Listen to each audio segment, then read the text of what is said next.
All right, guys, story time, bear with me, all right? This is from years ago regarding Javier Aguilar, supervisor who was there before getting fired. You know, still think he was an idiot. I gave him lifelines. I told him to stop. I gave him so many warnings, right? But he didn't fucking listen. And he got run over when the train came through, right? Anyways, this guy was having relations at work, like banging some lady there, like in the braids room. Little nooks and crannies in the warehouse. We knew that in the building. We on third shift, we knew that, but we didn't care. You know, whatever adults do, fuck it. It's none of our business, right? But this guy, I guess, had that bully mentality, and like many of the workplace bullies, there always had an issue with me because the bullies didn't like meeting resistance and or possibly getting intimidated or bullied themselves, even though I never told them shit directly or did anything directly. It's just a threat. I guess my presence, right? I guess a 6 foot tall Marine combat veteran is intimidating. Anyways, so this guy, when I had my last fucking the straw, the camel, whatever broke the straw's back or camel's back, right? Whatever that phrase is. This dude made up some fucking bullshit lies that I threatened to do some things there in the workplace in the event that I got fired. That just I told HR, and they knew from the first several things he was doing, documented. Then they never did a fucking thing. So Daniel Campos and all of HR and the business leaders went to go talk to me in the executive boardroom. I think it was like 3 in the morning, 4 in the morning. They all showed up just to talk to me about that fucking threat that supposedly I did or said. And I told Daniel Campos, man to man, you know, that I have no intention of doing that. It's not even in my thought process to do that. You know, I come here to work. I don't come here to intimidate people, bully people. Nothing, zero. I told him and I told HR, tell that piece of shit, Javier Aguilar, to stop already. Yeah, I've already fucking had it. So they took, whatever. They kept investigating. But when I went home, I was eating my cereal, you know. And Obama was running his mouth on TV, and next to him was the GE CEO, Jeffrey Immelt. So I was like, you know what? That guy, the main dude from GE Global, he should care about the company. HR here doesn't do shit. Compliance doesn't do shit. Business leaders don't do shit. So I took the liberty to email him myself directly. Later that evening, his right-hand secretary assistant called me to my cell phone that they're gonna take everything that happened, the totality, right? And before you knew it, hammer got dropped. Javier Aguilar got fired. Fucking Yvonne got forced to resign and move her fucking ass on, and there was a huge fucking shakeup, right?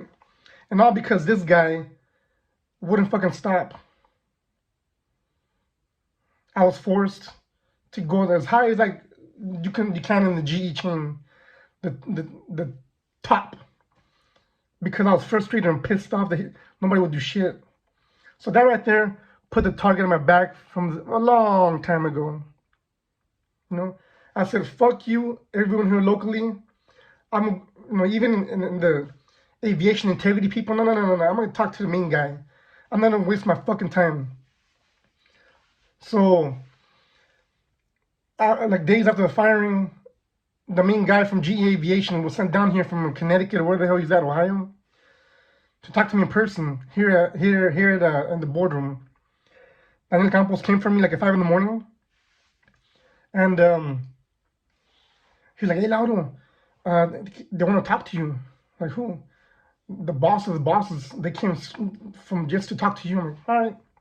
So when I sat down in the boardroom with the aviation president and the main engineer, they were talking. He was talking to me like, no, about the chain of command and blah blah blah. We have things in place. I'm like, yeah, sir, I understand that, but there's zero chain of command here, zero. Still to this day, right?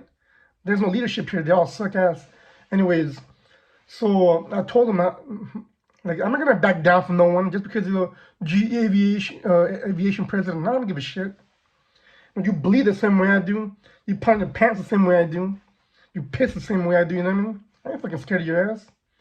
There's only one person that I fear, and that person's not here in the physical realm. You know, so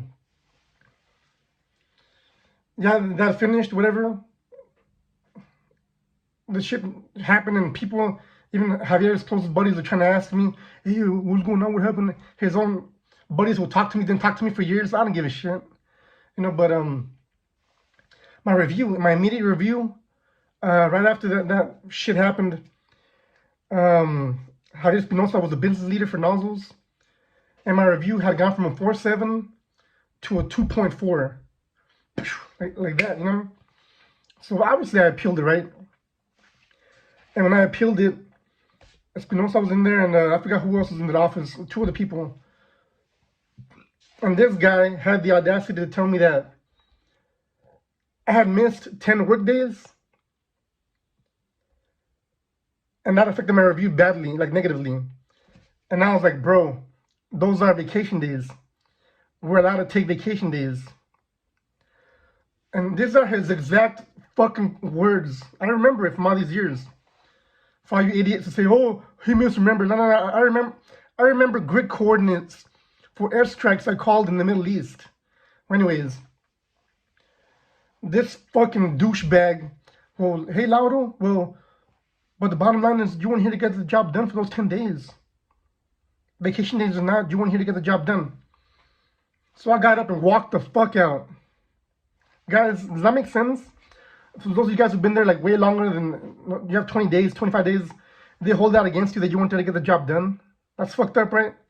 So immediately I went home, emailed GE executives to look into my shit for retaliation. So they looked into it and they could not prove that it was or that it wasn't retaliation for what happened with Javier, HR getting fucking their throats punched, and the GE CEO, Jeffrey Immelt, like, you know, having to look at the map. Where the hell's McAllen at? You know what I mean? So they couldn't prove that it was or that it wasn't. So they forced Daniel Campos and HR to change my fucking review from a 2 point whatever it was back to what I got the year before. They forced them to change it. True fucking story. So guys, was that retaliation or was it not? Shit hit the fan. I got a hold of the main verga, the main dick from GE. And then immediately after, my review was all fucked up. But then they were forced to change it back to what it was before, the year before. Yep. Whenever you feel like you're getting fucked with there at work, like I mentioned in another video, document everything and make sure you do your homework. Because okay, retaliation, yeah, there's a lot of things that consider retaliation, but not everything's protected by the law. There's only a short list of things that are protected by law. If it doesn't fall into that, they won't do shit for you. So that was one of my first, I guess, the retaliation attempts I dealt with. I don't know, you be the judge, was it retaliation or not? Because I was forced to make shit happen because I don't stay quiet.